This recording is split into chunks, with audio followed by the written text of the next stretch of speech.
everybody.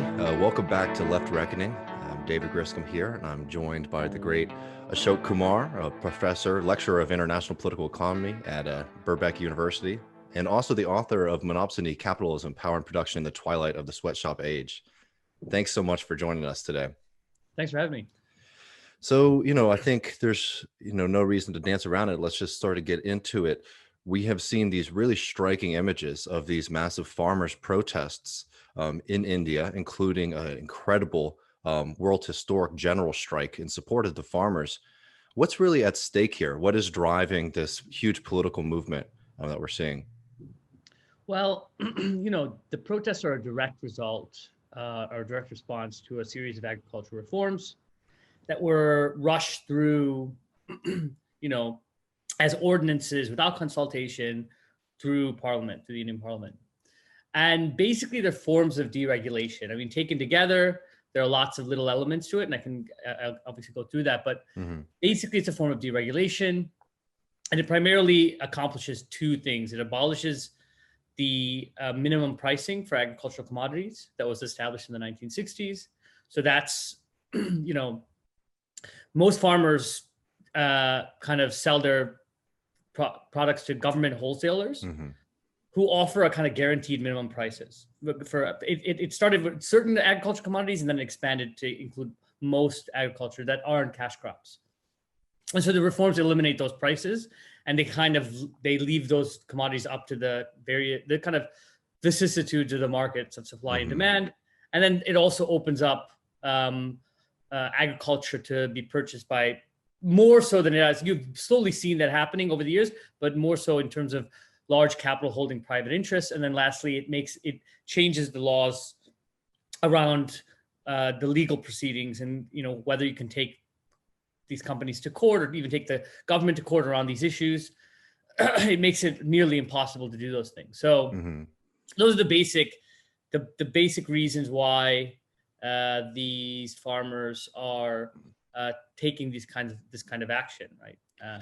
Yeah, and I also think it's worth noting for people too that the way that these laws were passed through was sort of shoved through, right? This was not a kind of typical deliberative process. These were very much pushed through by the BJP in a kind of not anti-democratic way.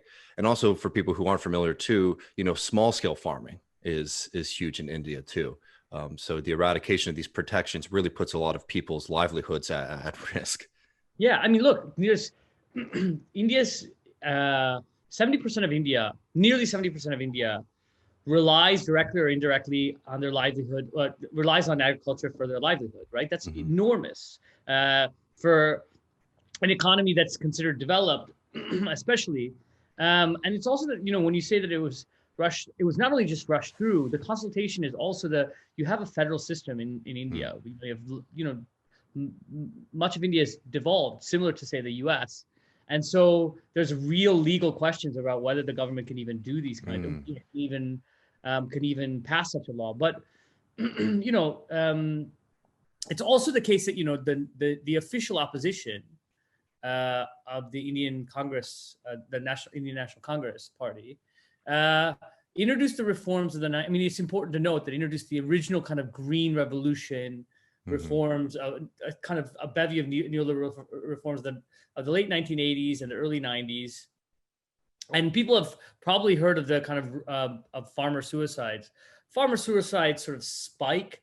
There's various kind of contested data on this, but really start growing exponentially year on year from the 1990s up until basically until 2015, when the Indian government has refused to produce any data on farmer suicides since 2015. And last year, independent estimate says it's over 40,000 farmers that committed suicides. And most of these farmers commit suicide by drinking the kind of the pesticide that flooded the market in the 1980s with this kind of green revolution, which was it's important to note why that, for really since the 1950s, since agrarian reform of India in the 1950s and 60s, the interests of the right and the interests of capital have been really to drive these kinds of reforms. And you know, you have an economic crisis in India right now, where in this last year alone, you've seen the economy basically, you kind of have a triple crisis where you have, you know, the economy has fallen by about 24% in the second quarter, and it hasn't seen these numbers, this kind of fall in 40 years. And the farm sector is the only part of the economy that's been buoyant at 3.4% growth. Whereas you've seen falling construction, falling manufacturing, mining, etc., has also fallen. So when you have a situation where you have, you know, to go back to Marx, to have a crude usage of Marx here, the you know, the difference between exchange value and use value. What you have is an agriculture sector that's largely for use value. It's not cash crops. It's products that are being produced and consumed by the workers themselves and consumed by Indian consumers in the form of eating and subsistence.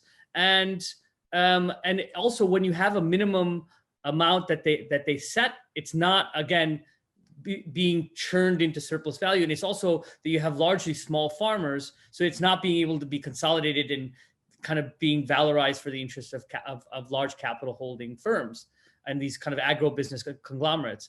And so that's kind of the reason why they see this as, you know, a kind of potential new terrain of profitability as the economy is slumping, is precisely because it's seen as this kind of untapped resource. And they want to, you know, and so that is the driver really around it. Yeah, I mean, no, you could definitely see if you're a good capitalist, you can see that this is a huge industry that you could just gobble up and then just, you know, switch over production from, as you were saying, use value to, you know, cash cropping, which, as you know, is just is a disaster the world over. And if I'm not mistaken too, like these reforms were put into place originally to make sure that you were having people producing food for being eaten, like to prevent like food insecurity. So there, you know, there's no small thing there. So actually that gets to something interesting though. I'd like to come back in a little bit to like Modi and the role and how they've been sort of suppressing this movement. But I do think the solidarity between the farm workers and the unions in general is very interesting. How are they connecting those two struggles together? Is it because the agricultural sector like really affects so many people's lives, even people in manufacturing or industry? Well, I mean, historically, it's important to note that there's been an uneasy relationship between sort of, you know, there's 6 large union federations in India, and the largest of them are ones that are sort of the controlled, or at least are the sort of workers' arm of the communist parties. So you have the Communist Party Marxists that kind of grows out of the Sino-Soviet split of the 1960s, and then you have the Communist Party of India, which is the original party, and they have various different unions, and those unions and the states that they've controlled have had a weird and a funny relationship with farmers, but they also have kind of Kisan Sabhas. They have their own sort of peasant or small farmer organizations, which are very strong as well. And so there's been this kind of uneasy relationship generally, but what we've seen here is that much more concerted effort by both parties. I think it's when you become so marginalized, I mean, in the Indian left has inarguably become marginalized, these kinds of questions become, you know, it becomes more important than ever to create these sort of solidaristic links. But it's also that you know, there is this idea, really, if you look at like Bollywood, for example, that's a kind of indication of anything, but almost like an indication of like where people are at, but also as a form of cultural hegemony, obviously. In the 1980s, before the 1980s, you know, or before the sort of reforms of the 90s, you always had this image of like this peasant or small farmer, you know, like someone who lived in a rural area, you know, singing and dancing with like, you know, rice or wheat or whatever. And there was this really romanticized idea of what it meant to be a peasant. And then the city was a place of decadence and a place of, you know, of a sexual depravity, and the West as well, right?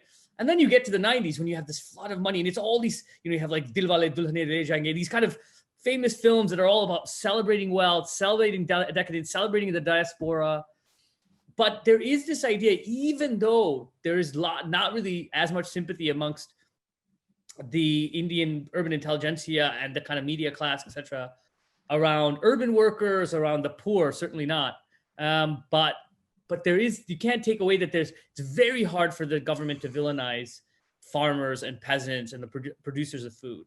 And so that's made this, it's created this uneasy, and that's why the government has had to resort to saying, either present them as these, as they've done over and over again, as anti-nationals or terrorists. And that didn't really work, right? Because you have 250 million people, a majority of the working class of India, or organized working class, going on strike. And then you have, hundreds of thousands of farmers going on strike, and farmers organizations up and down the country opposing this, and the government calling them anti-national. You can do that about Kashmiris because you can marginalize them. You can do that about people in the Northeast. You can do that about Adivasis, which have been organizing and fighting in the country. These are the sort of what would you call it, the indigenous people, maybe like people who live in the jungles and the that aren't peasants but aren't either of those things. You can marginalize them, but you can't marginalize farmers in the same way.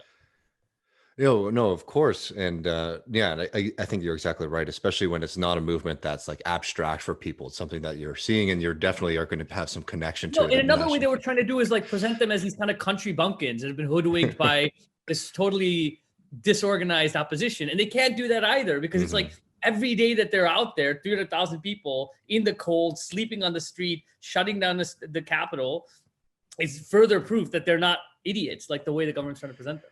Yeah. And actually, like, that's a good segue into like, so how is it looking today, right? So there's still like a kind of large scale opposition near Delhi, right? And people are sort of coming in and out of this kind of encampment, or what are the tactics looking like right now? I mean, it's really kind of hard to know where we're at right now. I mean, the government hasn't really budged. Well, at least haven't overtly budged. The negotiations are ongoing. There's talk, or some sections are saying that they were going to try and do a kind of full-blown hunger strike, and then the farmers who are there. But then also, Modi gave a speech a few days ago where he doesn't really address the issues. He talks about how this is good for technology, which none of the reforms even mention a technology. But obviously, the idea is, well, if you've sold it off to large conglomerates, they have the surplus value or the value at the point of production to invest into labor-saving technology. So it's almost accepting the reality of the dispossession of these farmers. So then the thing is that farmers, because it's for many farmers, especially in the Punjab region, it's the end of the season. Farmers are in a different position. I mean, I'm not making light at all of what they've been through and what the kind of dedication it takes to stay out there and refuse, really, despite the attempts by the government to marginalize you, to end your protest. Still, they're in a different position than, say, people who are selling their labor power in the market.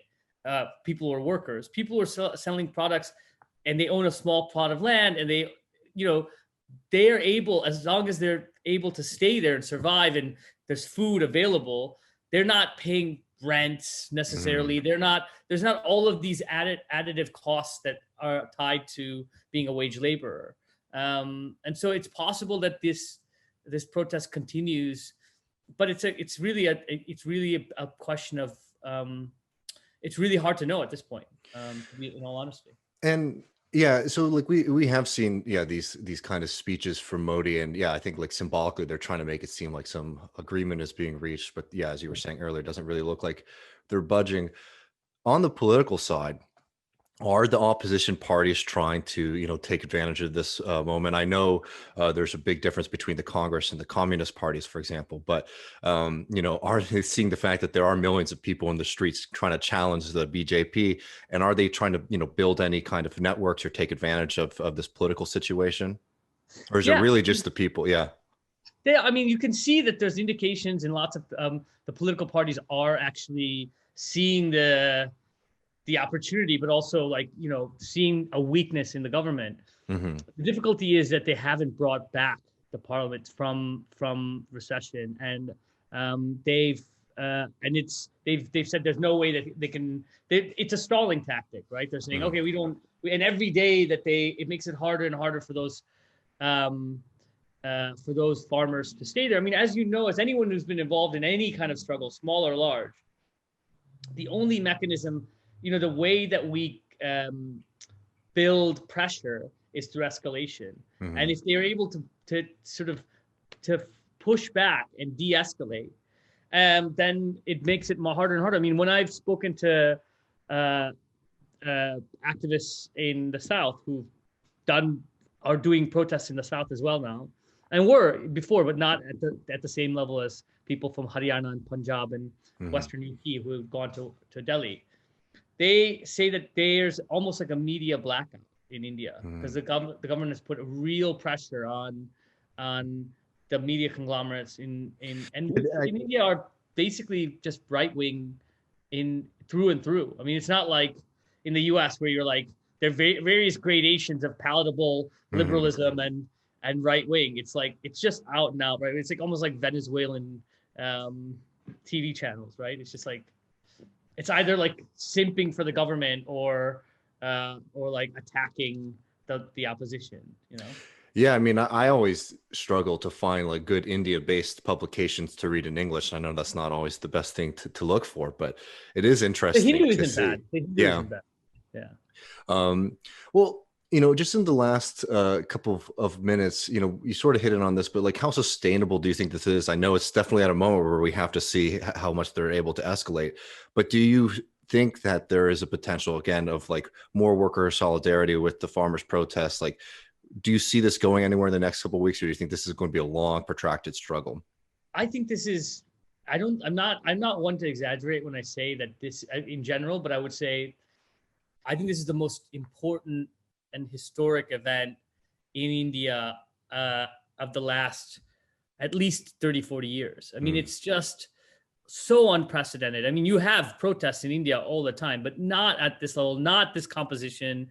Um, and so I think it's really, and I think people need to understand that it's not simply getting rid of like minimum wage or whatever. mhm, If you get rid of, people realize, the farmers realize that if they get rid of this, their entire lives are irrevocably changed. They are dispossessed or forced into such, like there's a reason why large conglomerates, if you're a large conglomerate, you'd want to sell it a fruit or tomato or whatever at a higher price. Of course you would. But the mhm. reason why you want to get rid of this is because you're going to be able to force all of these smaller farmers um, out of their livelihood. So I think that I just don't think we should underestimate, and we can't underestimate how significant these reforms are and how committed the people are who are fighting against them. Well, yeah, I mean, there's definitely going to be a lot to watch, and it's been really inspiring to see this movement develop.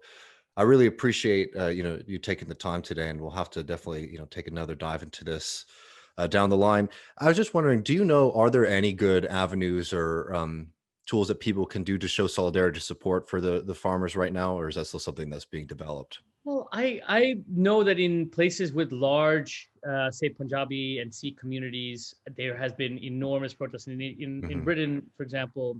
We had a large protest in London and Birmingham, in Canada, which has a large Punjabi population. In New York, I think there was a large protest. So I think there have been protests organized in other places. I think in terms of monetary support, India has very strong laws against Mm.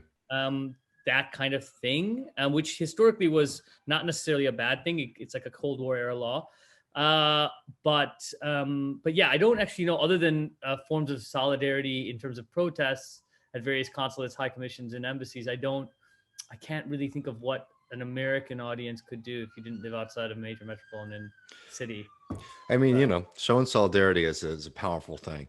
Um, totally, that's all well, we got. thank you so much for this, and we'll definitely want to have you on again sometime soon. Thanks for having me.